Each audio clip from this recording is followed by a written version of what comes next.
My son called and said, "Why are you asking for $7,000 for a settlement?" I was shocked by the call. Apparently, his wife caused an accident while driving, injuring the other party. Is this a joke? I thought because the woman sitting across from me during lunch was none other than his wife, the one who supposedly caused the accident. While I hesitated, my son abruptly hung up the phone. I began to suspect it might be a scam, but the caller ID on my phone clearly showed his number. Fuming, I was about to refuse when my daughter-in-law smiled and stopped me. "Let's pay for now. I have a good idea." As the two of us collaborated, the situation took an unexpectedly interesting turn. "Mom, I finally got a job," my 32-year-old son George happily reported to me. "Oh, that's great," I replied. George had spent a long time as an NEET or part-time worker, and honestly, I had almost given up hope that he'd find a job, so I felt a huge sense of relief. Eventually, he married Olivia, a woman he got close to at work. Despite being 2 years younger than George, she was responsible and had a pleasant personality. We never had any mother-in-law and daughter-in-law issues. Although George and Olivia didn't live with me, Olivia and I occasionally had lunch together. I thought with a capable daughter-in-law and George having a respectable job, I could finally relax. But before marrying Olivia, my son had a troublesome habit.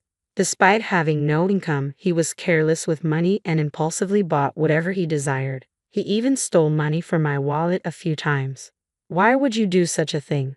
I sternly scolded him, trying to get an explanation, but my son just pouted and turned away, refusing to speak. Taking money from your parents' wallet and acting like a child even at this age, I couldn't help but cry, feeling embarrassed. Given that experience, I was a bit anxious about my son's married life with Olivia. "Hey Olivia, how is George doing? Is he causing you any trouble?" "Oh, not at all," Olivia assured me, flexing her arm as if to emphasize her point. "It seems my son's household is under Olivia's capable management." "Oh, that's a relief. With you, everything will be fine," I sighed, grateful that George had found a good wife. One day, while having our usual lunch together, my daughter-in-law and I were enjoying our meal. Suddenly, my phone buzzed in my pocket, and when I checked the screen, it displayed my son's name as the caller. "Hello, George. What's going on? Why the sudden call?" George's voice sounded urgent, and I braced myself for bad news. However, his next words plunged me into a whirlwind of confusion. "Listen carefully, Mom. Olivia had an accident while driving." "What?" "The other party got injured, and they're really angry. They want us to pay $7,000 as a settlement." I glanced at the person sitting across from me, the bewildered expression on my daughter-in-law's face. "I'm George, anyway. If you can arrange the money, let me know right away.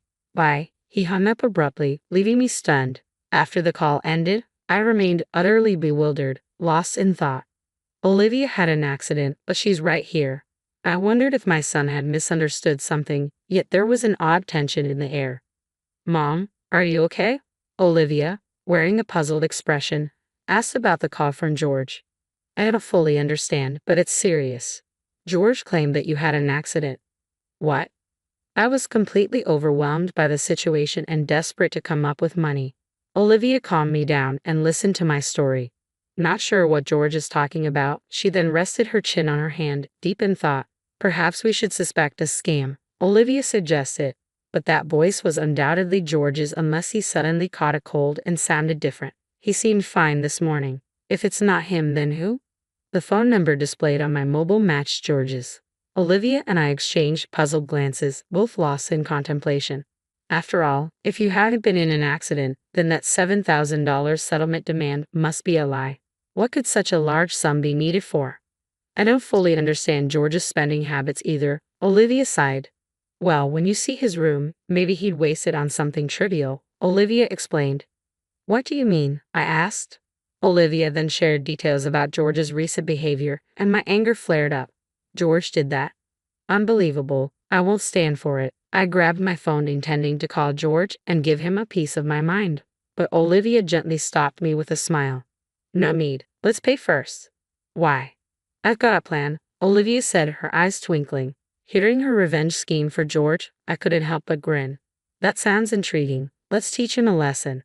"Exactly. It's time to put him in his place," Olivia declared, and so Olivia and I joined forces, ready to leave George speechless. 3 hours later, I pretended to be deceived and called my son back. I've got the $7,000 ready. Let's meet in person for the exchange. Wait a minute, I said to wire the money, George insisted. No, it won't work that way. Nowadays, banks scrutinize large wire transfers. It's more reliable to hand it over directly. Okay, where should we meet? I specified the meeting location and prepared a paper bag with the $7,000. Sorry for the wait, my son figured awkwardly, accompanied by an unfamiliar man. Who's this? I'm James. I'm the one his wife hit with her car, the man claiming to be the accident victim.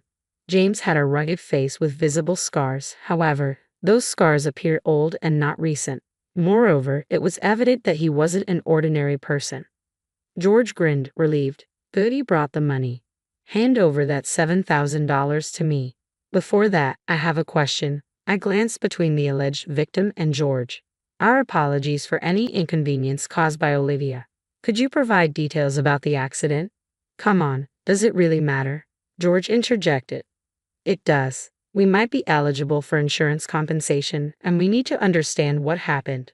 James narrowed his eyes at me, looking annoyed. Look, I was suddenly involved in the accident, so I don't remember the details. Yeah, I wasn't with Olivia, so I'm not sure, George added. Isn't that strange? How could both of you know that she caused the accident in that state? I placed my hand on my hip and tilted my head, feigning curiosity. Wait, could it be that surveillance cameras or dash cams captured the incident? If so, could you show me the footage? Listen, lady, you've been nagging incessantly. Are you suggesting I'm lying? The self-proclaimed victim's low voice carried a threatening tone. Although I felt fear, I couldn't back down now. I don't want to assume you're lying. I'm simply asking for evidence if you have any. Summoning my courage, I continued to lock eyes with James. In the midst of our standoff, my son interrupted our conversation. Mom, stop it. Enough, enough. Just hand over that $7,000. His face clearly showed fear. Yeah, right. There's no evidence after all. I didn't cause any accidents, Olivia said as she appeared unexpectedly. George was utterly shocked by her appearance. Olivia, why are you here? He stammered. I didn't mention it, but when you called me, Olivia was having lunch with me, George stammered. That's absurd. I didn't hear anything. As my son retreated nervously, both Olivia and I closed in on him. Why lie and make your mom prepare $7,000? The jig is up. Surrender, Olivia demanded. We decided to present evidence to corner him. Actually, Olivia and I went to their house together to uncover George's misdeeds. While my son was away, we searched his room and found evidence of various wrongdoings. First, this is a loan agreement for debt, I said, holding up the document. It stipulated that if he didn't repay the borrowed $7,000 within a month, he'd have to pay additional delay damages. However, the amount was substantial and not from a reputable financial institution. I turned my attention to the person next to George. She wasn't involved in any accident, so who are you? James chuckled. Yes, I'm caught. As expected, the man claiming to be the accident victim was actually a debt collector who had lent money to my son. Your son asked for my help in securing the $7,000.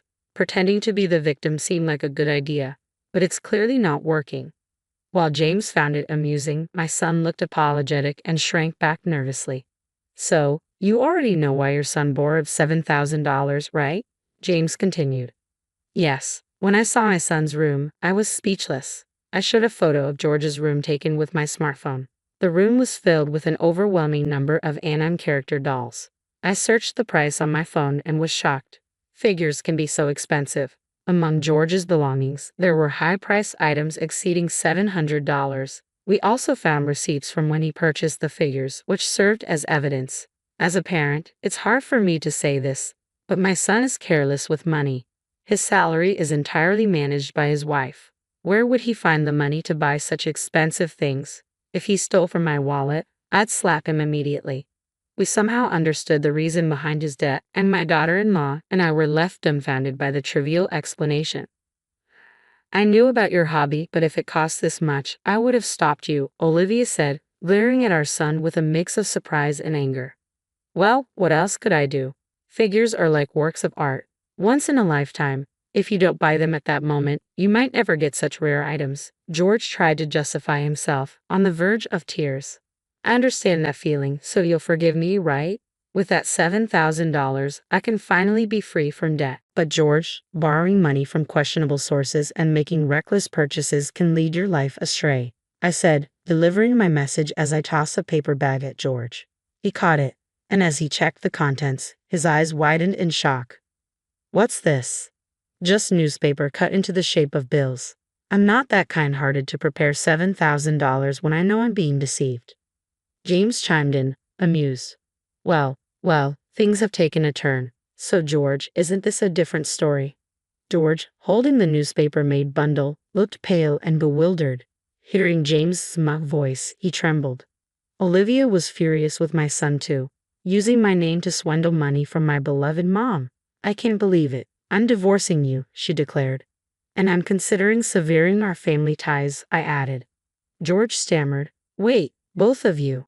Despite George's tearful pleas, Olivia and I shook off his grasp and left the scene.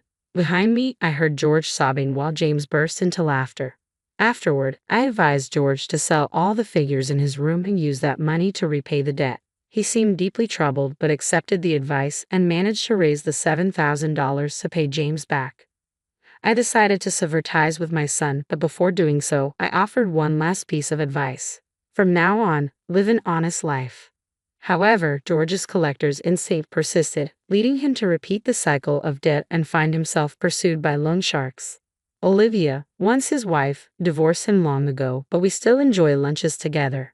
Reflecting on George's story, Olivia remarked, changing one's way of life isn't so simple for humans, and we shared a laugh.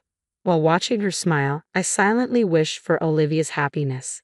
How did you find this story? Don't forget to subscribe to our channel. Until next time.